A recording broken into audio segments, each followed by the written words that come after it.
आज आहे संडे आणि आता सकाळच्या 6:30 पावणे 7 होत आलेत आणि रोज सकाळी अशी कचरा गाडी येते, मस्त असं गाणं लावून येते. त्यामुळे सगळ्यांना अलर्ट करते की मी आले, चला कचरा बाहेर घेऊन या.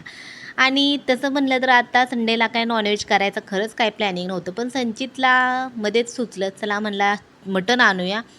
आणि त्यामुळं खरं तर त्याच्यासाठी मटण आणलं होतं. नॉनव्हेज असेल तर आम्ही दुपारीच करतो, पण आता संचितनी व्हिडिओ बघितला होता मोबाईलमध्ये आणि ते बघून त्याला खायचं होतं, त्यामुळे संध्याकाळच्या वेळेस आणलं होतं. आणि एवढं करून मी संचितसाठी मटण केलं, तर तिखट केलं होतं, इथं मिठातलं केलं होतं, भाकरी वगैरे केल्या.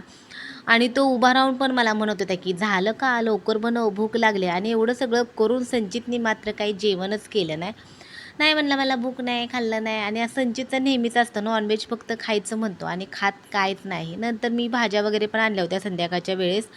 मग ज्या भाज्या घेऊन आले होते मी त्या सगळ्या नीट व्यवस्थित निवडून ठेवल्या. चला, मिनी ब्लॉग आहे तर कसा वाटला नक्की सांगा. बाय.